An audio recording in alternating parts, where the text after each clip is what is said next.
Assalamualaikum warahmatullahi wabarakatuh. Waalaikumsalam warahmatullahi wabarakatuh. Apa kabar anak-anak? Alhamdulillah, luar biasa. Allahu Akbar. Semangat? Semangat. Masih semangat? Masih. Terlebih dahulu kita berdoa ya. Doa mulai. Bismillahirrahmanirrahim. Amin. Melihat anak-anak ibu masih belum rapi ya, artinya kalau belum rapi berarti kita belum siap untuk memulai pembelajaran. Nah anak ibu, Prasomi topinya dibuka, bajunya yang keluar tolong dirapikan Prasomi, Lopis, dan yang lainnya. Anak ibu yang cewek sudah rapi. Tapi masih sama dengan minggu kemarin ya, 2 orang tidak hadir, berarti 14 orang yang hadir ya. Berarti ada 1 sakit, yang 1 tanpa keterangan. Baiklah anak ibu, bukan semangat nasionalisme dan rasa cinta terhadap tanah air, kita menyanyikan dulu lagu Garuda Pancasila. Ayo maju, maju. Oke, terima kasih. KD-nya mengenai memahami ketentuan tentang bentuk dan kedaulatan negara sesuai dengan Undang-Undang Dasar 1945. Indikator yang akan kita pelajari, nah, mengklasifikasikan bentuk kedaulatan dan landasan hukum yang digunakan di Indonesia, menyimpulkan prinsip-prinsip kedaulatan berdasarkan Undang-Undang Dasar Negara Republik Indonesia, kemudian menganalisis demokrasi dan pelaksanaan demokrasi di Indonesia. Kemudian tujuan pembelajaran, di tayangan slide PowerPoint yang ibu tampilkan. Nah, anak-anak ibu bisa mengklasifikasikan bentuk kedaulatan dan dasar hukum yang digunakan di Indonesia. Jadi melalui diskusi kelompok, anak-anak ibu dapat menganalisis demokrasi di Indonesia. Kemudian sebelumnya di minggu kemarin yang sudah kita pelajari mengenai hakikat kedaulatan dan teori kedaulatan. Nah, jadi masih ingatkah anak-anak ibu apa itu kedaulatan? Apa yang dimaksud dengan kedaulatan? Masih ingat? Masih. Nah, ayo siapa yang bisa menjelaskan apa itu kedaulatan? Kedaulatan berasal dari bahasa Arab yaitu daulah, yaitu kekuasaan tertinggi. Iya. Oke, terima kasih, Kang. Kedaulatan adalah kekuasaan tertinggi dalam suatu negara untuk menentukan hukum dan undang-undang dengan cara yang tersedia. Iya, terima kasih. Bagus-bagus sekali anak-anak ibu. Nah, itu pengertian kedaulatan sudah dijelaskan oleh teman-teman kita. Jadi, masih ingat teori kedaulatan? Ada berapa macam kemarin teori kedaulatan? 5. Ada 5. Nah, siapa yang bisa menyebutkan 5 teori kedaulatan itu? Apa saja? Ya, Kaila? Teori kedaulatan ada 5. 1 Iya. teori kedaulatan Tuhan, 2 teori kedaulatan raja. Iya, bagus sekali. Apa berdasarkan kepada teori-teori kedaulatan tersebut, negara Indonesia itu menggunakan teori kedaulatan yang mana? Oh iya, nah silakan nak.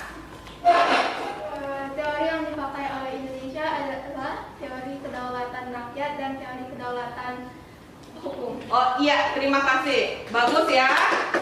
Materi yang akan kita pelajari hari ini adalah mengenai bentuk-bentuk kedaulatan yang digunakan dengan negara Indonesia dan apa landasan hukumnya. Tentu asalkan landasan hukum dari bentuk-bentuk kedaulatan, nah kita juga bisa mengklasifikasikan prinsip-prinsip dari kedaulatan negara Indonesia. Nah, negara Indonesia yang pertama tadi menggunakan teori kedaulatan rakyat.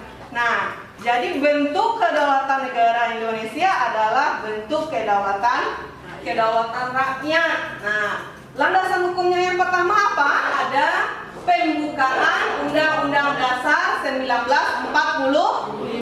Ya, Lopis, ayo. Kemerdekaan kebangsaan Indonesia itu dalam satu undang-undang nasional negara Indonesia yang membentuk dalam satu pemerintahan susunan negara Indonesia yang berkedaulatan rakyat. Ye.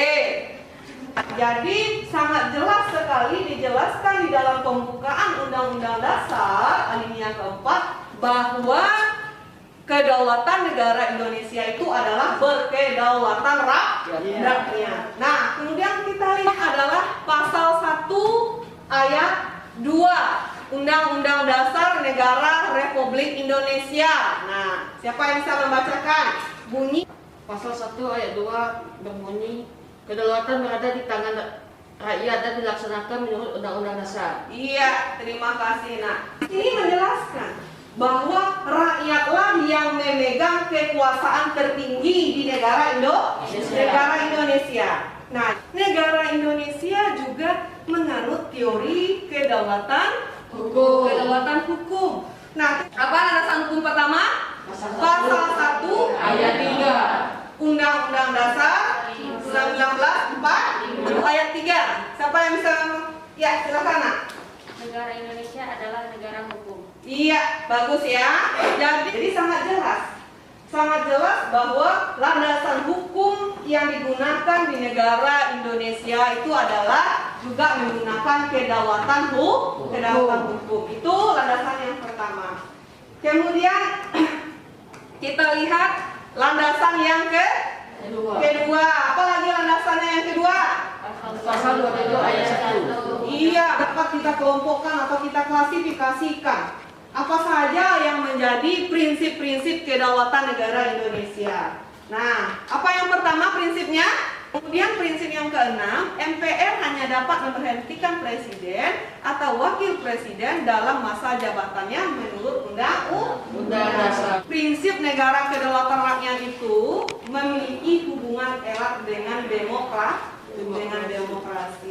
Makanya dikatakan bahwa demokrasi itu merupakan wujud dari kedaulatan rakyat. Di pertemuan sebelumnya kita sudah ada kelompoknya ya, sudah kita bagi juga sebelumnya. Jadi anak-anak ibu silakan bergabung ke dalam kelompoknya masing-masing. Di sini kelompok 1, kelompok 2, kelompok 3 dan kelompok 4. Nah, silakan berkumpul ke kelompoknya. Ibu bagikan LKPD, lembar kerja peserta didik. Nah, ini juga sebagai acuan. Nah, nanti itu kalian diskusikan secara bersama-sama. Kemudian hasilnya masing-masing individu menuliskan ke dalam LKPD yang ibu bagikan. Jadi anak-anak ibu sama-sama paham, sama-sama memahami. Nah, karena dia sama-sama menulis dan mendiskusikan mendiskusikan materi yang akan kita bahas. Nah, apa yang akan kita diskusikan? Yang pertama yang didiskusikan itu menganalisis di dalam kehidupan sehari-hari, kehidupan berbangsa dan bernegara, contoh-contoh pelaksanaan yang termasuk ke dalam demokrasi langsung dan yang termasuk ke dalam demokrasi tidak langsung. Artinya, yang diskusi yang pertama ini anak-anak ibu melihat, anak ibu mengamati. Nah, di dalam kalian juga sebagai rakyat, nah kalian menganalisis mana contoh yang termasuk ke dalam demokrasi langsung dan mana contoh yang termasuk ke dalam demokrasi tidak langsung. Nah, itu kalian analisis dan kalian diskusikan dengan teman-teman kamu apa saja contoh-contohnya kamu tulis di dalam LKPD-nya. Kemudian yang kedua yang perlu didiskusikan, bagaimana peranan rakyat itu dalam mewujudkan kedaulatan. Silakan anak-anak ibu diskusikan apa contohnya, diskusikan atau paham yang diskusi saja nak, yang diskusi kelompok saja yang dikerjakan. Ya, yang diskusi kelompok. Nanti kalian ada yang tidak mengerti, soalnya paham, soal yang didiskusikan, yang disuruh diskusikan tahu. Nah, silakan didiskusikan dengan temannya. Yang tidak mengerti boleh ditanyakan ke ibu. Bagaimana? Paham, nah? Ya, itu didiskusikan bersama. Nanti baru kita tuliskan di dalam lembar pekerjaan ini. Ayat 3 kan?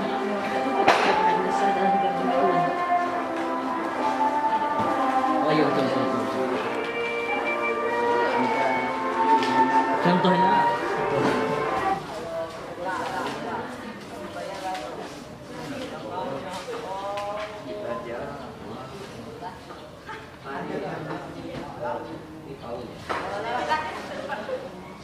Sebagai penyaji kelompok 3 dan kelompok 4. Nanti yang menanggapi kelompok 1 dan kelompok 2 ya.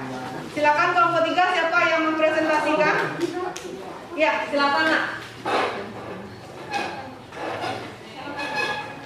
Demokrasi tidak langsung yang dilaksanakan melalui sistem perwakilan, artinya rakyat menyerahkan kedaulatan kepada para wakil yang telah dipilih melalui pemilihan umum. Demokrasi tidak langsung dikenal di negara-negara modern. Aspirasi rakyat disalurkan melalui lembaga perwakilan. Contohnya pembuatan undang-undang oleh DPR, pemilihan ketua umum DPR, pemilihan ketua rukun tetangga atau RT. Demokrasi langsung yaitu melibatkan seluruh rakyat dalam pengambilan putusan negara. Contohnya, pelaksanaan demokrasi langsung adalah pelaksanaan pemilihan presiden dan wakil presiden, pemilihan kepala daerah dan wakil kepala daerah, serta pemilihan kepala desa, pemilihan ketua OSIS, dan unjuk rasa.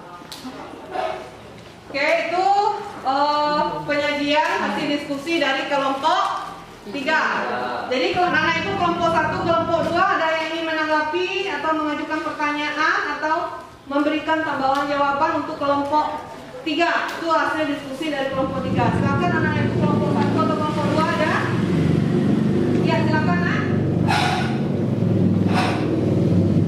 Dari hasil diskusi yang disampaikan, saya mendengar bahwa kelompok 3 menyebutkan bahwa demokrasi langsung salah satu contoh pembuatan undang-undang oleh DPR. Berikan alasannya kenapa pembuatan undang-undang oleh DPR termasuk ke dalam demokrasi langsung. Oh iya, jadi pertanyaan dari kelompok 1 ya, pertanyaan ya kepada kelompok 3. Nah, Saya dari kelompok 3 akan menjawab pertanyaan dari kelompok 1. Di dalam suatu negara, tentunya terdapat banyak rakyat yang tidak dapat disatukan di dalam satu ruang saja. Maka dari itu, untuk pembuatan undang-undang merupakan salah satu tugas dan wewenang DPR. Pembuatan undang-undang sangat penting karena undang-undang merupakan salah satu kebijakan publik yang berpengaruh besar terhadap kehidupan berbangsa dan bernegara. ya bagus sekali. Ada kelompok lagi dari kelompok 2 ya, ada pertanyaan ya, silakan Nak. Mengapa unjuk rasa termasuk ke dalam demokrasi langsung? Oh iya, kelompok 3 silakan kelompok 3. Jadi mau menjelaskan kelompok 3. Saya dari kelompok 3 akan menjawab pertanyaan dari kelompok 2. Salah satu cara mengemukakan pendapat di muka umum adalah dengan melakukan demokrasi unjuk rasa. Unjuk rasa sendiri ialah pernyataan pendapat secara massal yang dilakukan oleh sekelompok orang dalam jumlah besar. Dikatakan sebagai salah satu contoh demokrasi langsung karena dalam demokrasi rakyat dapat langsung menyampaikan pendapatnya pada penguasa. Ya, bagaimana kelompok 2 paham dengan apa jelaskan kelompok 3? Nah, jadi kelompok 3 itu sangat jelas sekali ya apa yang disampaikan oleh kelompok 2. Jadi demokrasi langsung itu merupakan salah satu yang dilakukan dalam skala besar. Cara penyampaian pendapat itu salah satu menyampaikan pendapat secara langsung. Lalu unjuk rasa itu boleh dilaksanakan ya sesuai dengan aturan perundang-undangan. Artinya unjuk rasa tidak boleh bersifat anarkis. Kelompok 4 mempresentasikan hasil diskusinya. Saya dari kelompok 4 ingin mempresentasikan hasil diskusi. Pemilihan umum merupakan perwujudan dari kedaulatan rakyat dan demokrasi. Peranan rakyat dalam mewujudkan kedaulatannya tidak hanya melaksanakan pemilu. Nah, itu pertanyaan presentasi dari kelompok 4 ya. Kelompok 1 dan 2 masih ada yang ingin menanggapi? Kan? Silakan. Bagaimana maksudnya memberikan kritikan kepada pemerintah? Bagaimana maksudnya? Jadi silakan kelompok 4 jelaskan.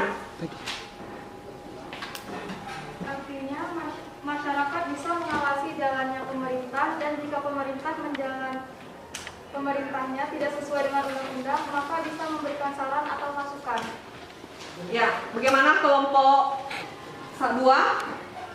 Ada masih ragu dengan apa yang dijelaskan oleh kelompok 4? Nah, jadi Ibu mau memberikan penguatan. Terima kasih Bu Ana Ibu ya sudah berdiskusi, Ibu jelaskan sedikit apa yang disampaikan oleh kelompok 3, Ibu tambahkan sedikit. Jadi kita sebagai rakyat itu bisa mengawasi jalannya pemerintahan. Dari anak-anak Ibu yang bisa menyimpulkan materi. Ya, silakan. Indonesia adalah negara yang berdasarkan atas kedaulatan rakyat. Ini negara Indonesia yang pertama menggunakan kedaulatan hukum. Landasan hukumnya pembukaan Undang-Undang Dasar alinea keempat. Kemudian landasan hukumnya yang kedua pasal 1 ayat 2. Nah, kemudian negara Indonesia juga menggunakan kedaulatan hukum. Kembali pada tadi kalian. Pasal kedaulatan hukum apa pasalnya? Landasan hukumnya pasal 1 ayat 2. Ya. Kemudian pasal 27 ayat 1. Nah, jadi itu kesimpulan materi kita hari ini. Nah, anak-anak Ibu, itu pembelajaran kita hari ini. Nah, untuk Ibu melihat sejauh mana kalian memahami materi kita hari ini, di dalam LKPD itu ada soal objektif. Silakan anak-anak Ibu kerjakan, saya lihat anak-anak Ibu nanti sejauh mana bisa memahami materi yang kita pelajari hari ini. Nah, untuk minggu depan, materi yang akan kita bahas minggu depan masih mengenai bab ini, mengenai kedaulatan. Tetapi yang akan kita analisis adalah bagaimana pelaksanaan kedaulatan rakyat berdasarkan Undang-Undang Dasar 1945. Jadi kan Prof. Tommy pimpin lagi doa